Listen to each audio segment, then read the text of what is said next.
Hello, man. Well, you wanted to know how to work with writing a vocal line over a riff.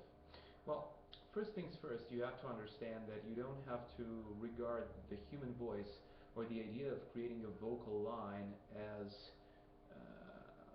something which is difficult and different and I don't know, anyway, a challenge.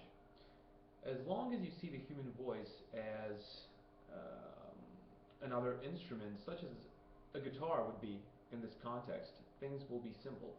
If you have a riff, when you want to play the guitar, you're not going to think, okay, how do I improvise something here? You're just going to pick up the guitar and play it, right? It's quite the same thing with the human voice. At least for me, it seems more easier because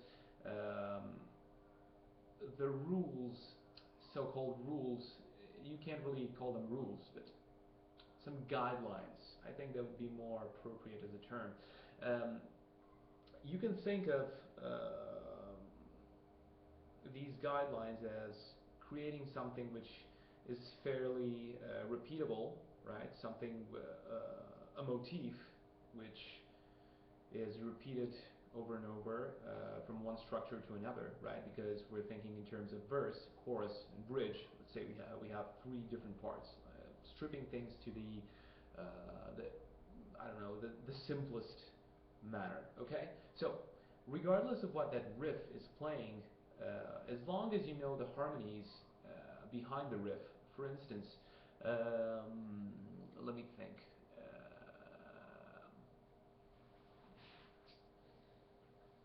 I'm just gonna plug in the guitar and try to put something up. Alright.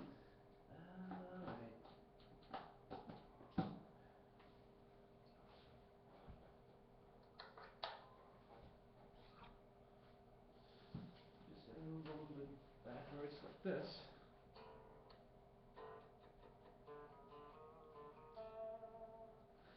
Okay, I'm gonna give you a little bit of an example.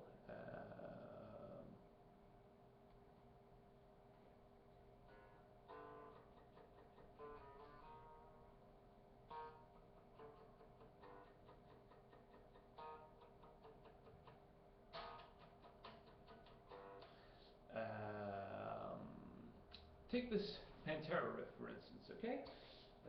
Since we're dealing with Pantera nowadays, I'm going to be very much inclined to, let me start the monitors, to giving a lot of Pantera examples. Let's see if this is not too loud, hopefully.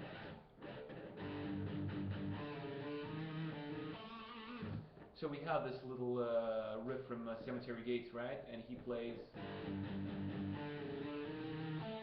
Sorry. Believe a word. See? And he, the vocal line actually completes the empty spaces in the riff, right? Because it's da da da da da da da da, leave a word, da da da da da da, I will unlock my doors. See? Whenever there's a longer note, for instance, this B here, the vocal line comes in and fills those empty spaces. And this could be a technique. The voice goes only in the empty spaces, for instance. It's just an example. It doesn't always have to be that way, but you wanted to dissect this this thing, and this is the first thing that came to my mind. So you can try the following exercise. Take a famous song which you like very much. Learn the riffs and then record the voices as guitar parts. Learn to emulate the voices as guitar parts and try to see them like that. If it's easier for you to see them like that, all you have to do is come up with very melodic and motif-based guitar lines and then transform them into vocal lines. This is one technique. I tried this and sometimes it can bring up good results. But as I said, you have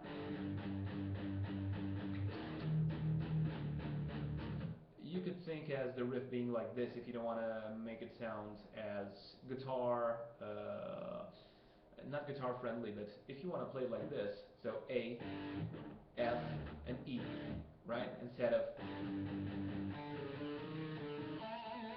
you could play,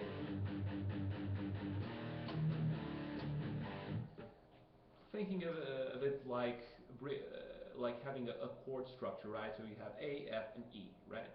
It's far easier to think a vocal line when you know the chords and rather than when you know the riff. So actually, the creative process is far easier to follow in that manner. Find the chords of a song, learn to strum those chords, and find a way to play those chords in such a way that they are friendly for strumming, and try to create a vocal line over the strum chords. After you have the vocal line, the guitar parts and details, riffs, and all that kind of stuff can come as complementary. So you have to serve the voice. As long as the voice shines and it comes out, and the guitar riffs are built around it, and the voice either fills empty spaces, such in the situation of this riff,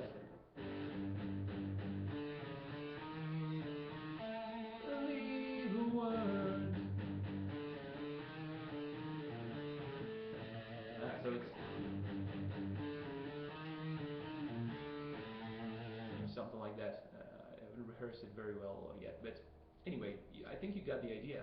So this topic is pretty extensive, but experience and learning to work with the chords behind the riff is a very important exercise for you to do. So I can give you two hints here as general guidelines. One, understand the chords behind a riff if you want to analyze the vocal lines using the chords, and then things will fall into place. You know the chords, the harmonies.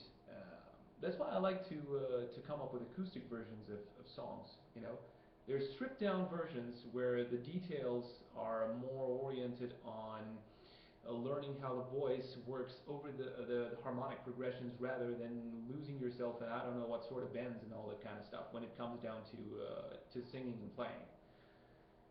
So strip down a favorite song of yours, learn the chords behind the riffs, maybe even come up with an acoustic version, and learn to analyze how the voice works against those chords. And then you will be able to understand how to create riffs around that vocal line, because this is what actually happens. Actually, these are two manners. Either somebody comes up with a very nice riff and the vocal, with his experience, is able to understand the harmonies behind those riffs and come up with nice vocal lines. Either the vocalist comes up with a good line knowing a simple harmony, because vocalists usually don't know how to play guitar at an advanced level. They just know how to strum some chords, right?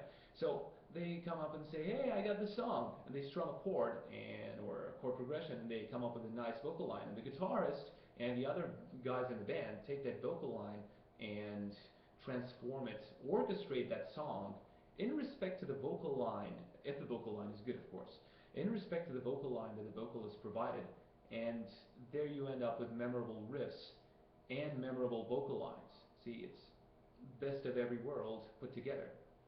And another exercise which you can try. Well, actually, no. I think you should just stick to this one for now. Analyze songs, break them down, and learn the harmonies behind the riffs. Learn how to play the vocal line with your guitar, and then create a harmony, a harmonic progression of your own. Create a nice vocal line with the aid of your guitar if you feel it's easier, and then come up with a riff that complements that vocal line. Okay? And have in mind, analyzing songs, look at your favorite songs and see how the voice complements the guitar. Is it happening rhythmically? So the accents of the guitar are the accents of the voice. Is it happening filling voids, such as it's in the case of Cemetery Gates?